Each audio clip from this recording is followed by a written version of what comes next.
Ndabashuhuje bene data bakundwa mu izina rya Yesu, nkuko mwumvise madamu wanjye n'abana banjye bipresenta, nanjye nagira ngo mbibwire. Nitwa Theoneste Rutikanga, evangeliste, umuvugabutumwa bwiza bwa Yesu Kristo watubambiwe. Mwabonye rero abana 4, ariko buriya hari n'abandi 2 batoya mutabonye. Mfite rero umugore n'abana 6. Ese Imana yampaye umugisha rwose iwumpana na madamu wanjye, kandi turashima Imana n'umwana wayo Yesu Kristo wadupfiriye ku musaraba Golgotha, ko yaduhamagariye kumukorera. Kuko njyewe n'inzu yanjye Imana yaduhamagariye kuyikorera, kuvuga ubutumwa bwayo. Siritu muri ibi bihe turimo bya nyuma, aho bigaragara ko kwizera kutakiriho, abantu benshi bataye kwizera. Iby'iyi si birakurura abantu cyane, abantu bari kugenda mu nzira ngari ifunganye barayiretse, abantu bari guciye ubusamo. Ni muri urwo rwego Imana iri guhagurutsa abantu ihisemo kugira ngo bongere bayikorere, bayunge n'abantu bayo. Natwe Imana yaraduhamagaye. Imana ishimwe kandi ihabwe icyubahiro muri byose. Mwe rero muzagenda mukurikira ubu butumwa Imana yaduhaye kuvuga. Imana izabaha umugisha.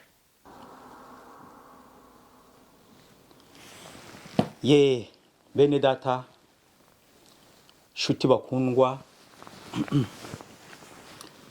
mumaze kumva indirimbo cyangwa se ikorasi abana na mama wabo baturirimbiye.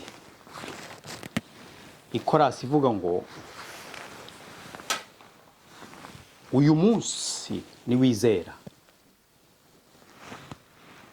uyu munsi niwizera, wowe uri kumva ubutumwa, wowe uri gukurikira, niwizera Uwiteka aragukorera igitangaza.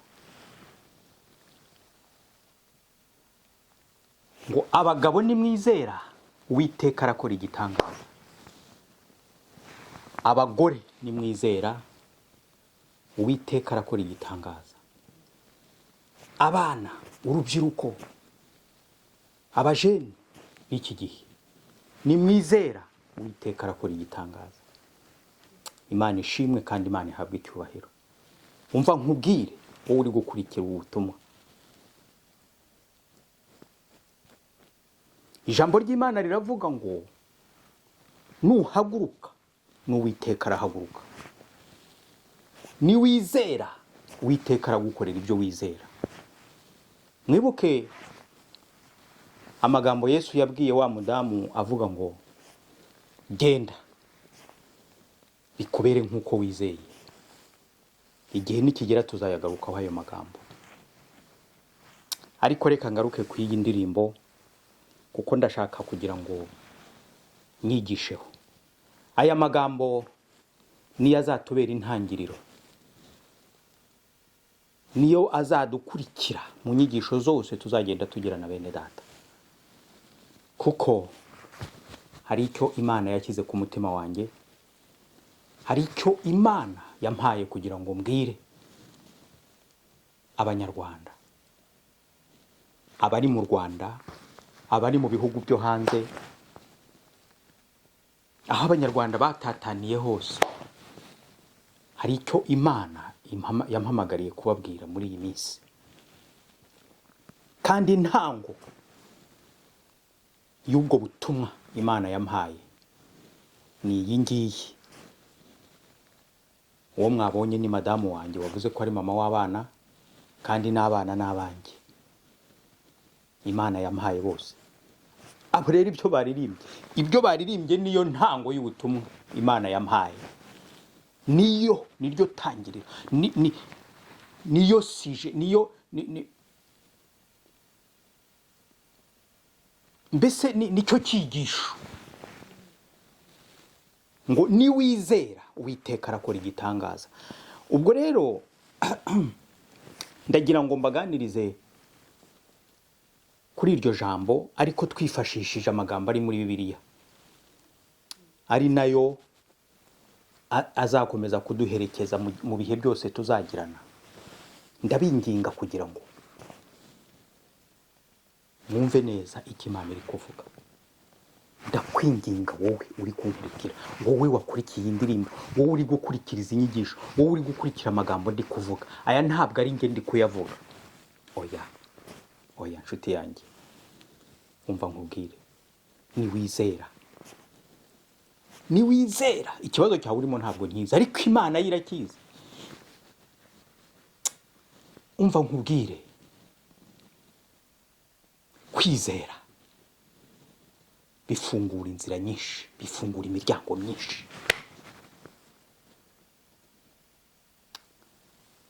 Imana ishimwe. Reka nsome amagambo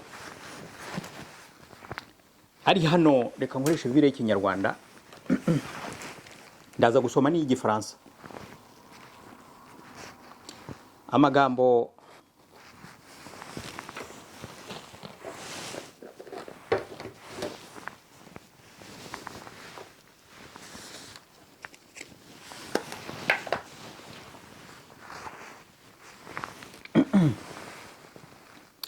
ari mu Kuva ibice 14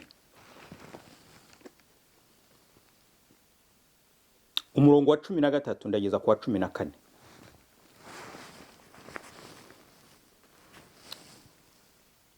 Mose asubiza abantu ati, mwitinya, mwihagararire gusa, murebe agakiza Uwiteka ari bubazanire uyu munsi. Kuko abanyegiputa mwabonye uyu munsi mutazongera kubabona ukundi. Uwiteka ari bubarwanire, mwebwe ni mwicecekere gusa.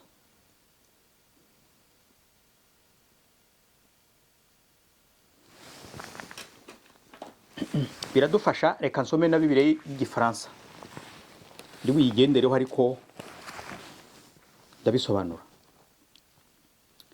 Moïse répondit au peuple, ne craignez rien, restez en place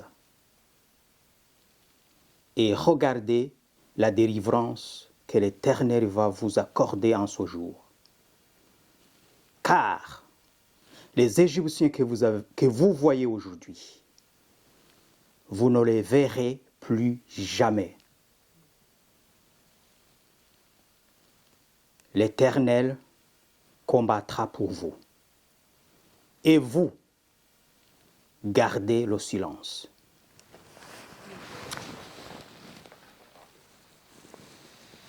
Reka twumve icyo Imana iri kuvuga kw'iri jambo.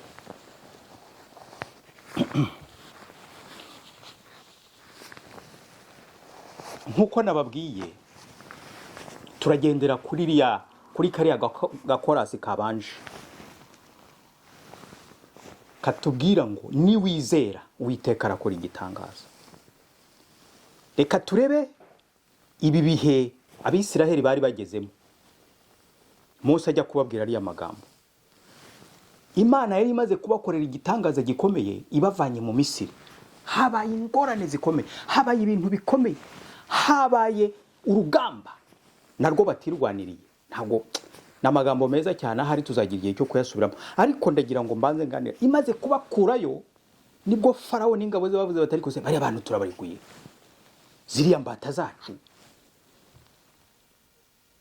bari ba esclave badukoreraga imirimo y'uburetwa, bariya abantu bafite imbaraga zimeze kuriya, ariya maboko araducitse, tuzakoresha abandi uburetwa, reka tubakurikire. Ariko nyamara mwibuke, Imana ijya guhagurutsa Mose yaravuze ngo amarira y'ubwoko bwanjye angeza ahantu. Uwiteka niko yavuze. Hari kuribaza iyo Uwiteka atangiye kuvuga ngo umuborogo w'abana banjye ungeza ahantu, ngomba kugira icyo nkora. Uko niko Uwiteka ari kukubwira wowe uri kunkurikira, wowe uri kundeba, wowe uri kumva ibyo ndi kukubwira.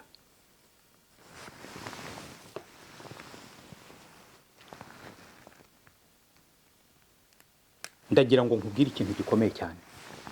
Uwiteka ari kuvuga ngo amaganya yawe, amarira yawe, umubabaro wawe, ikibazo ufite, ibikubaho byose, ibikuruhije byose, biriya bijya bituma urara udasinzira, biriya bitumye uri kuburabura, biriya bitumye urara ubunza imitima, urara usuhuza umutima, urara uvuga ngo burije ariko ntibucya, burakeye ariko ntibwira, ejo bizagenda gute? Ndagira ngo nkubwire, umva mwene data, mushiki wanjye, Uwiteka ari kuvuga ngo amarira yawe yamugezeho. Abisiraheli bari bageze mu gihe gikomeye, ariko turaza gusanga uko Imana ibabwira, murasanga ari byo muri kariya karirimba abana na mama wabo baririmbye bavuga ngo niwizera. Ibyo tugiye kureba, hari ikintu ngira ngo babwire Abisiraheli. Mose ajya kubabwira ariya magambo, bari bamaze kurekurwa na Farawo abemereye gutaha iwabo, aho Imana ibajyana mu gihugu, ibajyana mu Gikanani. Ariko bageze mu nzira barabakurikira, baragenda. Bari bamaze kugenda bageze ahantu, barebye inyuma, bashubije amaso inyuma, babona ingabo za Farawo zabakurikiye. Bibiliya iratubwira, umva situation bari bagezemo, umva ibibazo bari barimo. Inyuma yabo hari ingabo za Farawo, imbere yabo hari inyanja itukura, ngo iburyo n'ibumoso hari imisozi igizwe n'ubutayu, ndetse ngo muri hagati utarajya kuri iyo misozi hari n'ibishanga. Nta hantu bari guhungira, nta hantu bari guhungira. Inyuma n'ingabo za Farawo, kandi zirazwe ko zari ingabo zikomeye cyane, nta nubwo bari gutinyuka kwibeshya ngo bararwana nazo. Imbere kandi ni inyanja, ntibagenda barumva bati turirohamo, impande bati niyo twakwiruka badufata ntawe tugeze, si bibishanga ubundi twabinyurahe. Umva nkubwire inshuti yanjye, nawe ushobora kuba uri ahantu nkaho,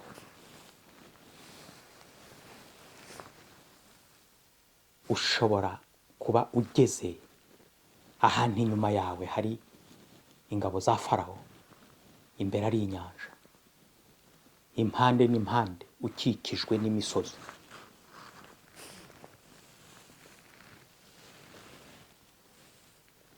Ariko ngufitiye inkuru nziza. Inkuru nziza muri uyu mugoroba iravuga ngo niwizera, Uwiteka arakora igitangaza.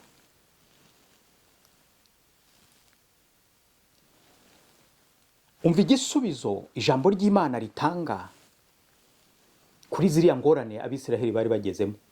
Bibiliya tubwira ngo ndetse bari batangiye no gusakuza, babwira Mose bati watuzaniraga iki, watuvaniraga iki hari, niba ari ukuza gupfira mu butayu.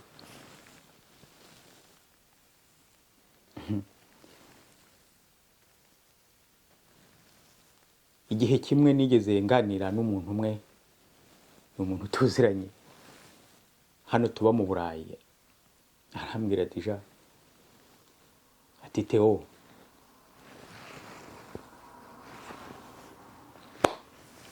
ati abandi baje muri ubu Burayi bahamereye neza, njye naje kuharuhira.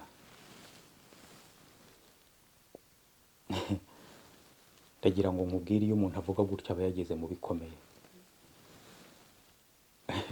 Abantu benshi bataragera i Burayi bajya bibaza ngo i Burayi iyo umuntu yahageze aba yicaye mu bisubizo, aba yicaye mu munezero, aba yicaye mu mahoro, aba nta susi n'imwe afite. Ariko uwo mbabwira, njye ndabibabwira, yarabinyibwiriye, ni umuntu w'inshuti yanjye, ni umuntu twiganye muri sogonderi, twigana muri universite, ariko twarahuye arambwira ati Theo,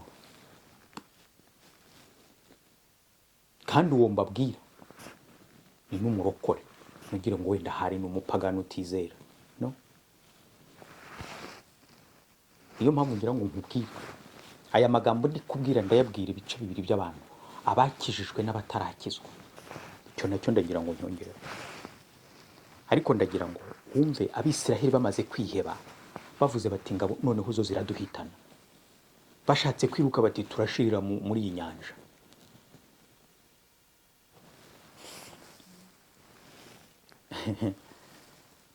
Ariko Mose yababwiye ngo iki? Yababwiye ibintu bibiri ngira ngo twumve, ibintu bibiri ngira ngo twumve, ngira ngo dushyire ku mutima, twumve icyo umwuka w'Imana tubwira kuri ibyo bintu, twumve icyo Imana igamije kugira ngo, kuko ibi bihe turimo hano muri iyi si, aho tugeze ahangaha,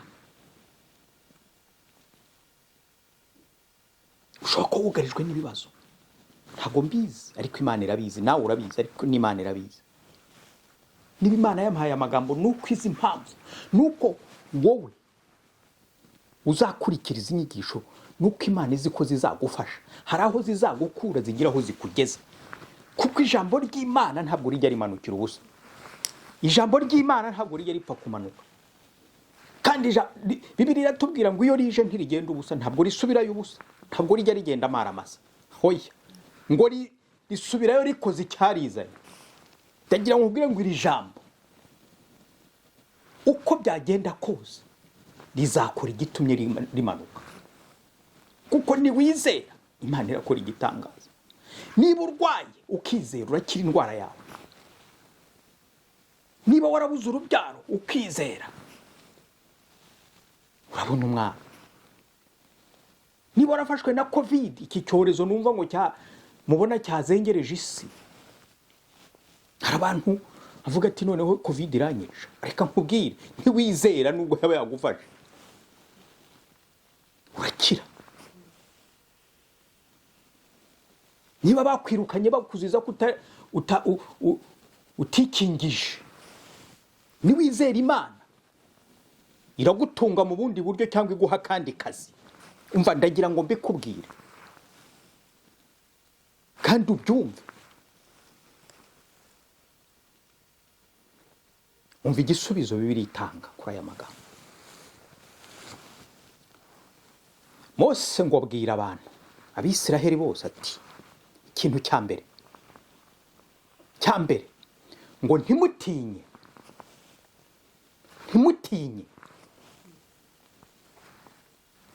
Umva, iyo ni Imana iri kukubwira, irambwira ikakubwira, ikatubwira, ntimutinye.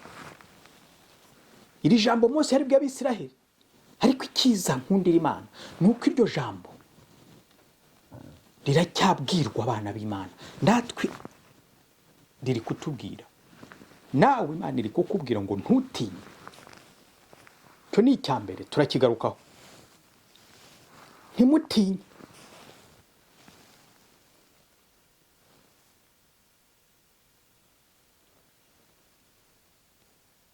Urarwaye? Ntutinye. Uri kurenganywa? Ntutinye.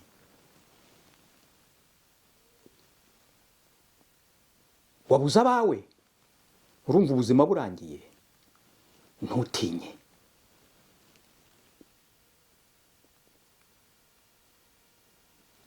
Abana bawe bagushizeho? Ntutinye. Wibuke ko na Job Imana yaramushumbushishe.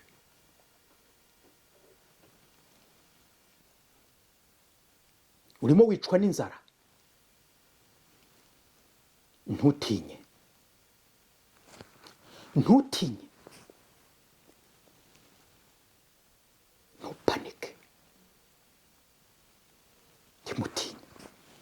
abisiraheli bari bageze ahantu bagomba gutinya, bavuga bati turashize. Ikibazo bari bafite ni iki? Ni ikibazo cy'imibereho, ikibazo cy'imibereho. Baravuga bati turapfuye, turashize. Ho, murazi ko uyu mubiri twambaye hari igihe tutareka Imana iturwanirira tukashaka kuwurwanirira, ariko Imana iravuga ngo ntutinye, sintinye, ntidutinye.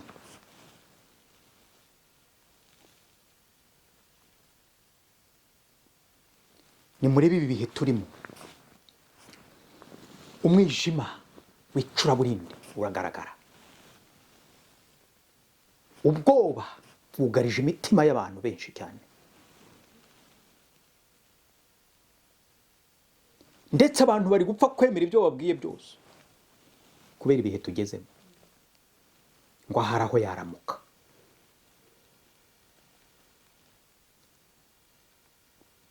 Ntabwo nareka kubabwira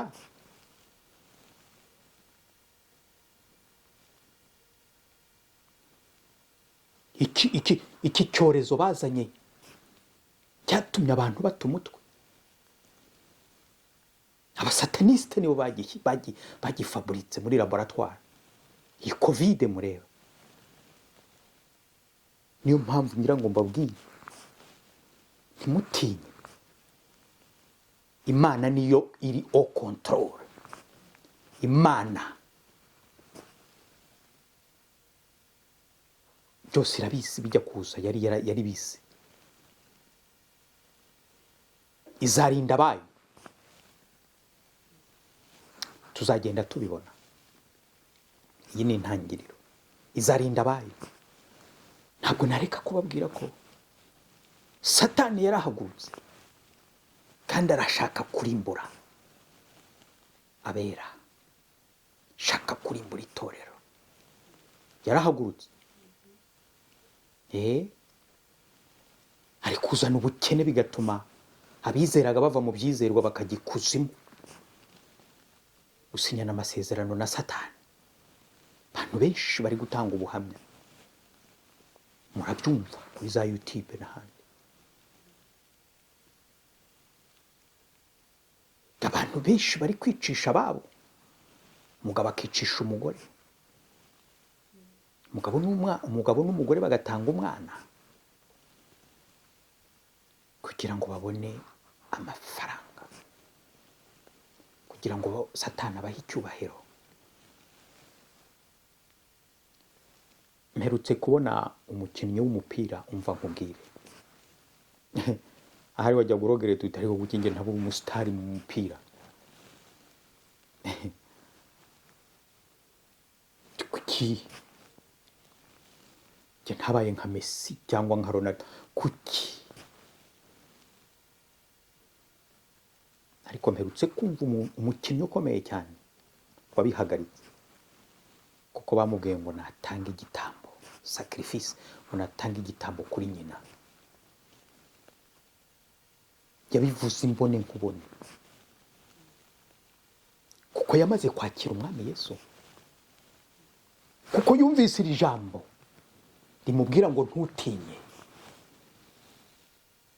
wibyemera, ntutinye, ntacyo uzaba, kandi ntacyo yabaye.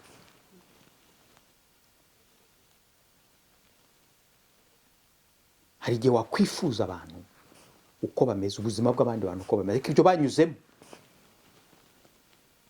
ari agahomamunwa. Hari abantu ubona bameze neza cyane, ariko inzira banyuzemo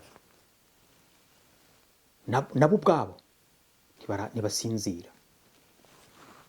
Ariko reka tubanze turangize iki kintu ngo ntimutinye. Iryo ni ryo jambo ry'intangiriro rivuga ngo ntutinye, ahubwo wowe wizere gusa. Ni wizera Uwiteka arakora igitangaza, ni wizera Uwiteka arasubiza ikibazo ufite, ni wizera. Imana ishimwe. Icya kabiri ngira ngo mvugeho, Mose yabwiye abantu, yaravuze ngo mugume mu mwanya wanyu mugume mu mwanya wanyu mwicecekere gusa. Ni ijambo rikomeye cyane, ni ijambo rikomeye cyane bene data. Umva, abantu benshi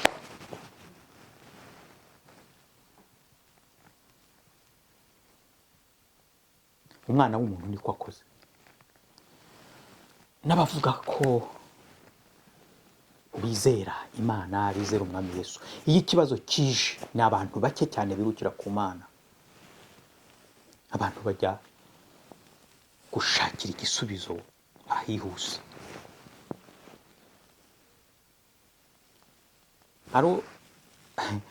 Ari umudamu umwe twakunze kuganira cyane kandi rwose afite ubuhamya, akunda kumbwira ko akunda Imana, yizera Yesu ndetse pe. Ariko noneho rimwe ejo bundi tuganiriye nari mbuze umwuka, umutima wari uhagaze. Umutima wari uhagaze. Ambwira ati ejo bundi nagize ikibazo gikomeye cyane. Arabimbwira rwose, twari tuganiriye ndi kumuhumuriza. Arambwira ati yego, ibyo mbwira nibyo byo kwizera Yesu, ariko reka nkubwire. Ati ejo bundi nagize ikibazo gikomeye cyane. Ati ndareba ndavuga ngo iyo ndi gutsenga ndi kubwira Yesu aratinda, ntabwo ansubiza vuba. Ati mpitamo kunyura kuri Mariya na Yosefu. Ati kuko iyo mbabwiye bahita bakora ibintu. Oya, ndababwiye ngo umutima wari uhagaze, ntabwo mushobora kubyumva. Umukristo, umuntu wizera, avuga ko yizera Yesu, ati Yesu ntansubiza vuba, Mariya na Yosefu nibo basubiza vuba. Ariko ubwo icyo kintu nyine urumva nibyo bita guciye ubusamo. Donc guciye ubusamo.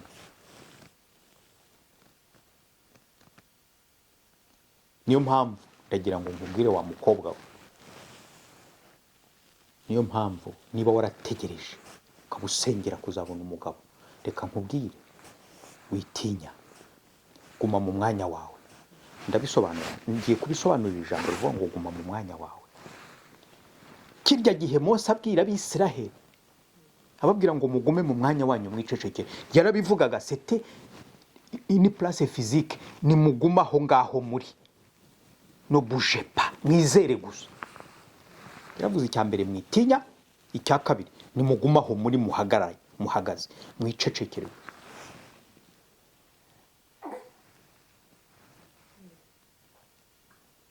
Mugume mu mwanya muri mwicecekere, mwizere Imana gusa. Icya mbere ntutinye, ikindi uguma aho uri. Nibyo babwiraga. Ariko twebwe ni iki Imana iri kutubwira muri iki gihe? Niba ijambo ry'Imana ritubwira ntidutinye, icyo ni icya mbere, nagisobanuye bihagije. Icya kabiri, tugume mu mwanya turimo. Uwo mwanya ni uwuhe? Ntabwo mvuze ngo niba wicaye muri saro ukumva inzu igiye kugwa ngo guma wicare, wisohoka. Cyangwa niba inzu ihiye, wisohoka nyamuneka. Oya, ntabwo ari ibyo ndi kuvuga. Ariko uwo mwanya Imana iri kukubwira, iri kumbwira, iri kutubwira twebwe abana, twebwe abizera Yesu Kristo n'abandi batarizera nabo ndi kubabwira. D'abord mbanze mbwire abizera bahuye n'ibibazo, bari mu kaga, muri ibi bibazo turimo, muri uyu mwijima ubuditse turimo, muri aka kaga turi kuzanirwa n'abasataniste, n'abana ba Satani bari gutegurira inzira antikristo. Ntabwo tugitinya kubivuga, tuzi ko tuzanabizira, ariko tuzabivuga. Ibiri kuba ni biri gutegurira inzira antikristo ugiye kuza. Niyo mpamvu ngira ngo mbivuge, mbwira abizeye, nyamuneka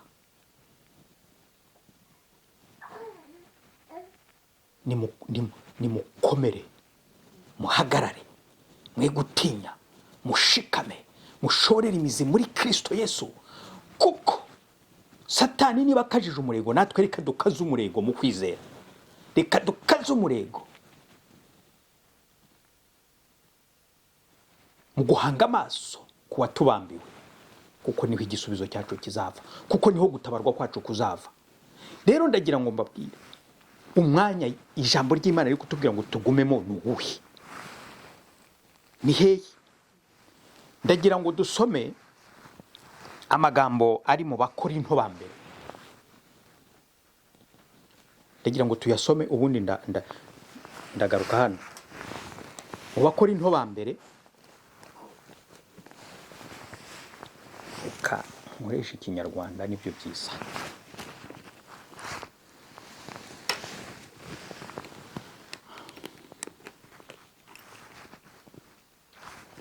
Haleluya. Abakorinto ba mbere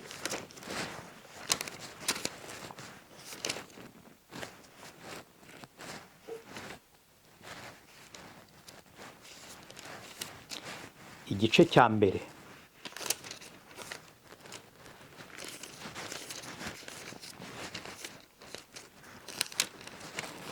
igice cya mbere umurongo wa 30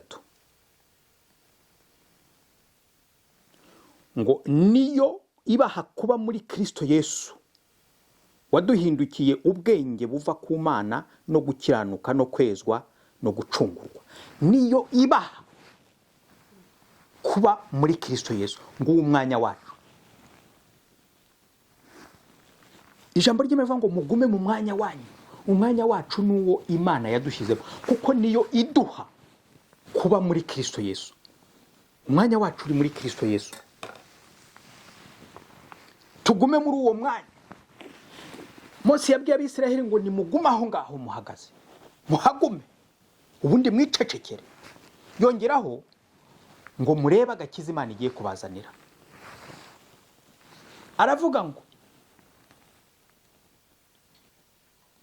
Abanyegiputa mwabonye uyu munsi ntimuzabona ukundi, ngo Uwiteka ari bubarwanirire.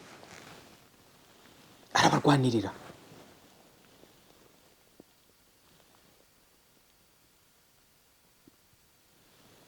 Kuko mwibuke biriya bintu bibiri babwiye. Kimwe kivuga ngo ntutinye, kuko nkuko nabivuze mu bibanza, iyo umuntu ahuye n'ikibazo ashaka uhita yishakira igisubizo aho guhungira ku Uwiteka kugira ngo amurwanirire. Ariko twitonde, witonde mwene data mushiki wanjye, witonde wowe uri kunkurikira. Ndagira ngo nkubwire, emera urwanirirwe n'Imana, kuko niyo irwana neza, niyo izasoza urugamba neza, kuko ntabwo igitsindwa. Umwami Yesu ntajya aneshwa, ntajya atsindwa. Iyo kurwaniriye aratsinda buri gihe. Umva, wowe ushobora gushaka kwirwanirira ukanyura mu nzira ujya gushaka igisubizo cy'ibibazo byawe, ugasanga ubuhunga niwe usanze n'ubundi. Niho ikibazo gikunze kuboneka cyane.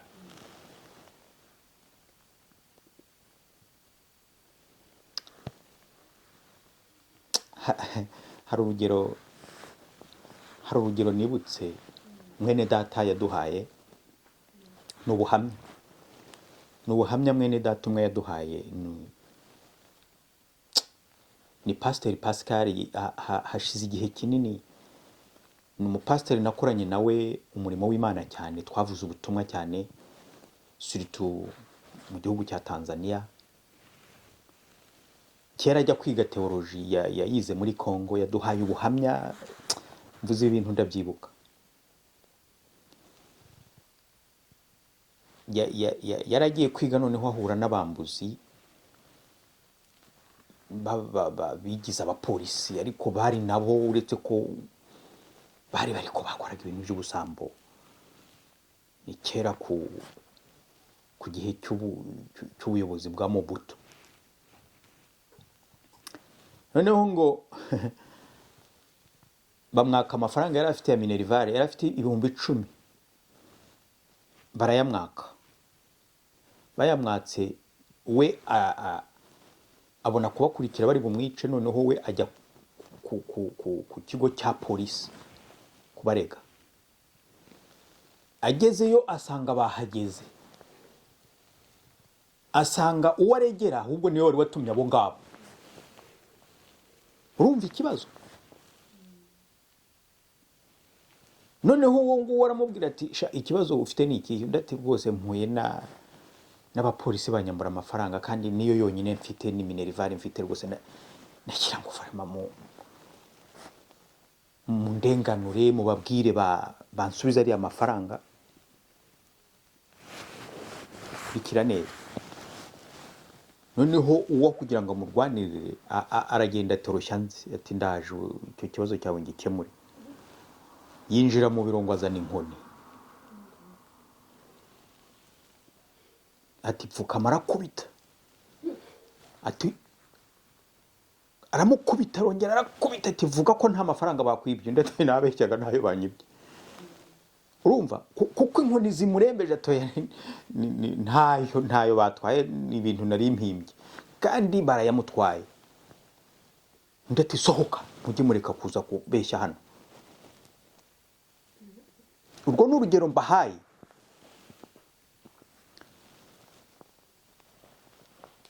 Satani ashobora kuguteza ibintu kubera ushatse guciye ubusamo, ugasanga n'ubundi aho ujya kwibwira ko uzabonera igisubizo cy'ibibazo Satani yaguteje, n'ubundi uhungiye kwa Satani. Niyo mpamvu ni byiza kuguma mu mwanya wawe, ugahagarara ushikamye muri Yesu, kuko Yesu niwe ukurwanirira kandi akanesha. Ndetse ndagira ngo mubabwire ikintu gikomeye cyane, yaranesheje, urugamba yararunesheje. Twebwe ni ukwizera gusa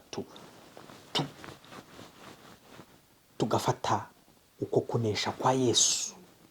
Yarakuduhaye, yarabivuze ku musaraba, aravuga ngo byose birarangiye, tout est accompli. Yaranesheje. Niyo mpamvu iri jambo rivuga ngo ntutinye, guma mu mwanya wawe. Nibyo bituma iyo ubikoze bibiri, bituma haza icya gatatu kivuga ngo Uwiteka arakurwanirira, kuko wujuje kondisiyo zituma Uwiteka akurwanirira.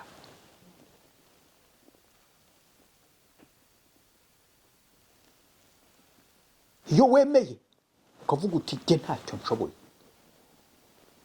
Mana ndi mu maboko yawe, Imana irabikora. Irabikora. Kuko Mose igihe yavuga ngo Abanyegiputa mwabonye uyu munsi timuzongera kubabona ukundi. Abanyegiputa se yavugaga muri iki gihe cyacu. Ndagira ngo nkubwire ko nawe Abanyegiputa barakugarije, baguturutse inyuma, ariko humura, Abanyegiputa bakugarije ni abadayimoni. Abadayimoni barashushanya abadayimoni. Farawo wari uherekeje abo Banyegiputa, izo ngabo ni Satani.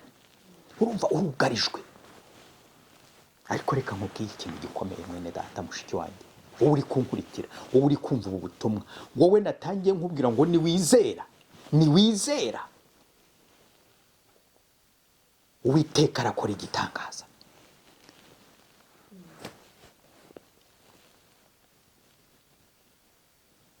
Tugeze mu bihe bidusaba kuba maso, kandi mwibuke amagambo Yesu yasize atubwiye muri Yohana ibice 12 umurongo wa mbere. Yesu yaravuze ngo ntimuhagarike imitima yanyu, mwizere Imana nanjye munyizere. Urumva ko ni kimwe n'aya magambo Mose yavuze ngo ntimuhagarike imitima yanyu. Bishaka kuvuga ngo ntimutinye, ntimuhangayike, ntimushakire ibisubizo ahandi, ntujye guciye ubusamo, guma mu nzira. Mukristo amaze gusobanukirwa ko agomba kuva mu mujyi witwa Rimbukiro, yaragiye. Igitabo cya Mukristo kiratubwira ngo yaragiye, ageze mu nzira ahura na muvugabutumwa ngo aramubwira ati dore hunga, kuko yarasanze ari kwibaza ngo ngire nte. Undi ati uri kwibaza ngo ugire ute? Hunga, dore inzira ni iyi ngiyi gusa. Icyo nshaka kuvuga, yaramubwiye ati ugende muri iyi nzira kandi ntukebakebe, udakebakeba, ntujye iburyo cyangwa ibumoso, ugume mu nzira igororotse, ugende muri iyi nzira. Ngiki cyo dusabwa bene data, tugume mu nzira, tugende mu nzira igororotse, tutajya iburyo cyangwa ibumoso. Aho ngaho niho Uwiteka azadutabara, nituguma muri iyo nzira niho Uwiteka azadutabara. Mwibuke cya gihe intumwa zihangayitse zibonye Yesu agenda hejuru y'amazi. Ayo magambo nayo nitubona umwanya tuzayagarukaho. Bagize ubwoba bwinshi cyane. Yesu arababwira ati nimuhumure ni jyewe. Petero kuko yari intyoza ngo aravuga ati Mwami Yesu, niba ari wowe ngaho mbwira nanjye nze hejuru y'amazi. Yesu aramubwira ati ngwino. Petero arahaguruka aragenda, kandi koko kuko yumvise ijwi rya Yesu rimubwira ngo ngwino, yarahagurutse aragenda, kandi byarakoretse. Yaragiye hejuru y'amazi, intambwe ya mbere, iya kabiri. Ariko kuko ngo muri ayo mazi harimo umuraba mwinshi cyane, harimo n'umuvumba mwinshi cyane, byatumye aho gukomeza kugenda areba aho Yesu ari, yarebye impande, areba iburyo, areba ibumoso. Aravuga ati uyu muraba urampitana. Nubwo yabivuze ariko uyu urampitana hasi imparenga. Mu mutima niko yibajije, kwizera kwari gupfuye. Yarahagaritse, kwizera ko yaraguhagarikiye aho. Amagambo Yesu yamubwiye yarayahinduye ubusa. Nibwo ngo Bibiliya iratubwira ngo atangira kurigita. Nibwo yatabaje ati Mwami Yesu ndarigise. Mwami Yesu ngo aramufata, aramukurura, aramutabara. Ariko ngo aramubwira ngo kuki ufite kwizera guke, kuki ubuze kwizera. Umva uko twatangiye tuvuga ngo niwizera Yesu agukorera igitangaza, Uwiteka aragukorera igitangaza. Niwizera ukaguma mu kwizera, ukaguma kugenda ureba aho Yesu ari, ukamuhanga amaso, kuko icyo nicyo kintu kibuze muri iyi minsi ya none.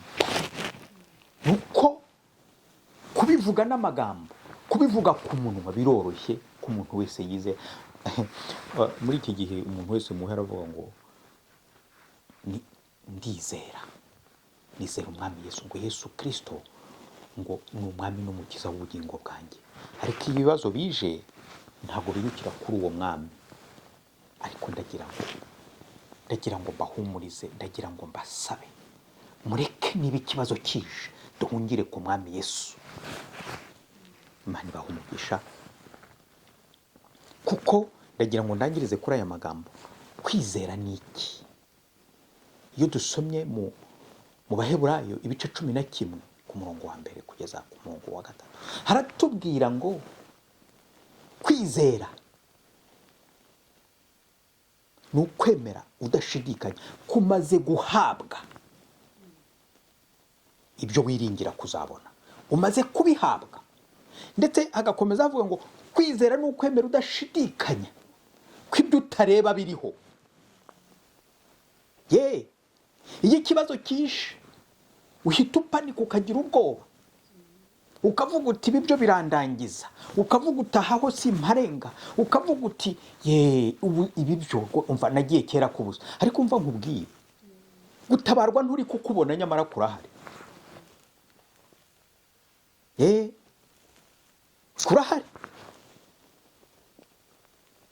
Kuko hahandi wowe ubona ibintu byarangiye, hahandi ubona nta gisubizo utegereje, hahandi ubona nta solution ihari, ndagira ngo nkuhumurize, ndagira ngo nkubwire, ndagira ngo nkwankuraje, ndagira ngo kubw'ububasha ijambo ry'Imana riri kumpa muri uyu mwanya, ndetse rimpa igihe cyose, nkubwire ngo nkumare ubwoba. Hahandi ubona byakurangiranye, aho ngaho niho igisubizo cy'Imana kigiye kuza. Aho ngaho niho ugiye kubona imbaraga z'Imana. kuko aho imbaraga zawe zirangirira niho iz'Imana ziza. Aho wowe ubona bikurangiranye umva, reka nkubwire mwene data mukundwa, reka nkubwire inshuti yanjye,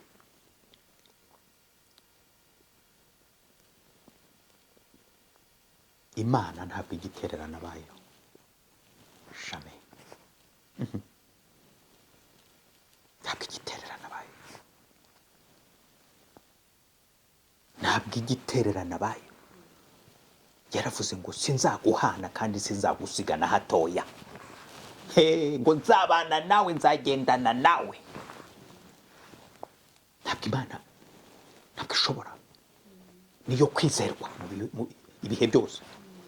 Imana niyo kwizerwa. Reka twizere, reka dushikame. Nibyo, reka nongere mbisubiremo, turi mu bihe bibi. Inyuma yacu hari ingabo za Farawo, imbere hari inyanja, iburyo ibumoso hari imisozi. Iyo misozi ni ibibazo bitwugarije, ni ingorane zitwugarije. Inyuma abadayimoni baratwongorera ibintu. Imbere kandi hari inyanja. Ni ukuvuga ngo turabona imipaka, turabona nta yindi solution. Noneho tukavuga ngo reka twemere ibyo tubwiwe. Bene data bakundwa, hari abantu bari kwemera gukora ibintu kugira ngo babone iyi mibereho y'uyu mubiri. Nyamara reka nkubwire,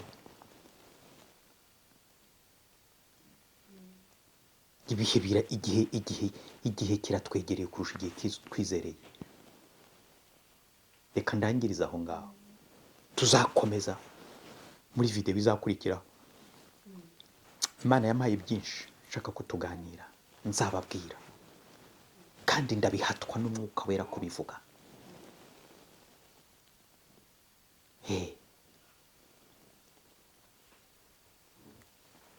Tuzaganira byinshi byiza kandi bizubaka ubugingo bwawe.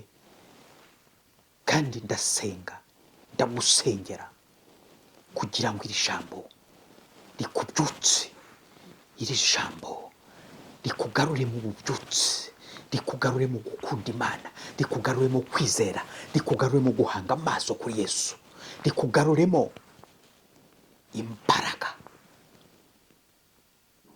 Wibuke aho Imana yagiye gukura, wibuke ibyo Imana yagiye gukorera. Iyo Mana iracyariho. Iyo Mana ntabwo yigeze ita ubumana bwayo. Il est le même hier, aujourd'hui et demain.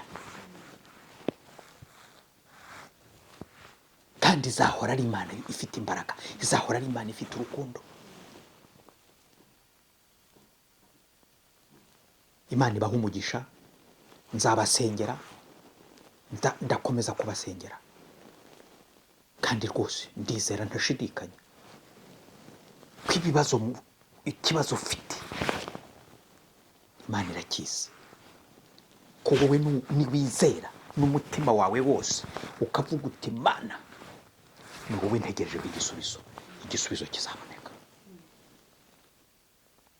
Imana ibaha umugisha. Reka dusenge Imana.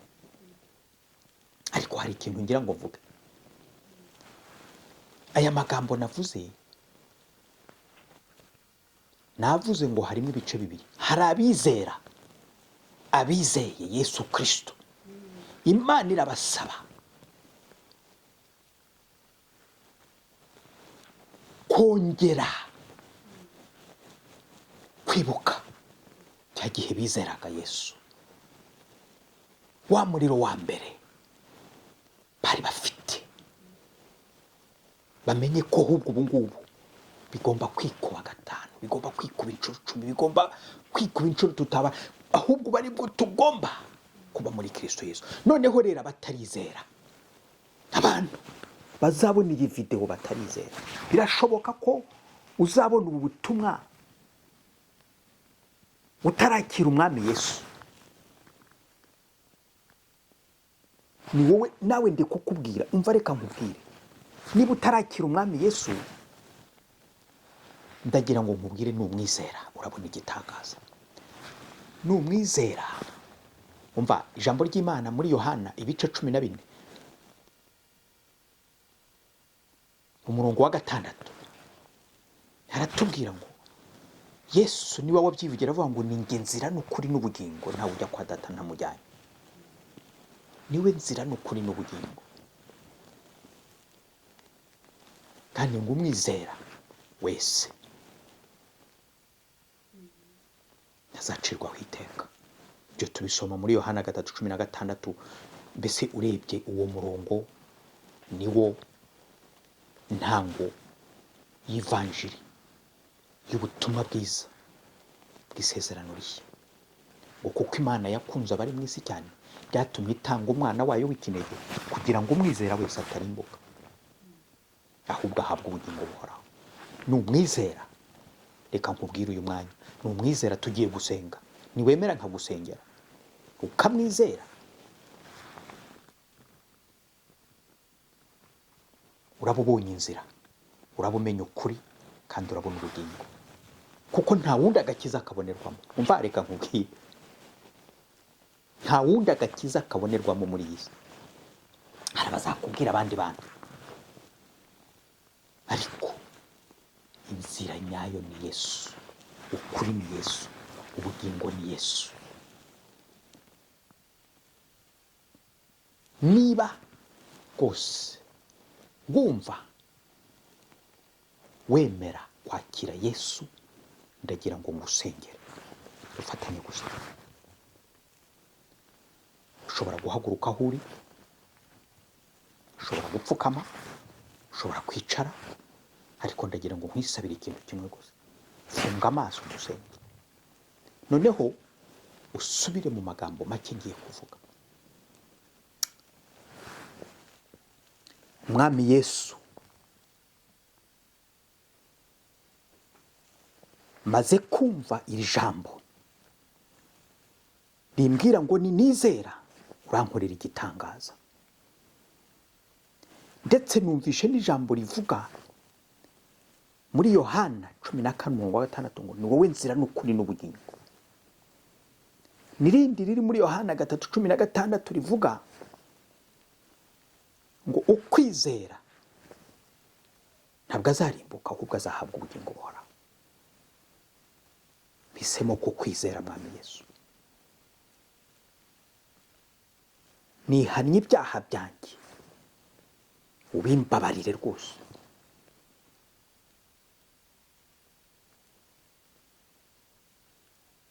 unyejeshe amaraso ya Yesu, amaraso yawe Yesu, igitambo witambyeho ku musaraba i Golgota. Ndakizeye, umurimo wakoze ndawemeye, ndawizeye, wapfiriye ibyaha byanjye kandi uzukira kugira ngo uzabone ubugingo. Ndagushimiye kunyejeje, ndagushimiye ko mbabariye ibyaha byanjye byose, ndagushimiye ko mbereye inzira n'ukuri n'ubugingo, kandi ndagushimiye ko umaze kwandika izina ryanjye mu gitabo cy'ubugingo. Ni mu izina rya Yesu Kristo w'i Nazareti byose mbyambaje nizeye, amen. Imana ibahe umugisha, naho ubutaha, amen.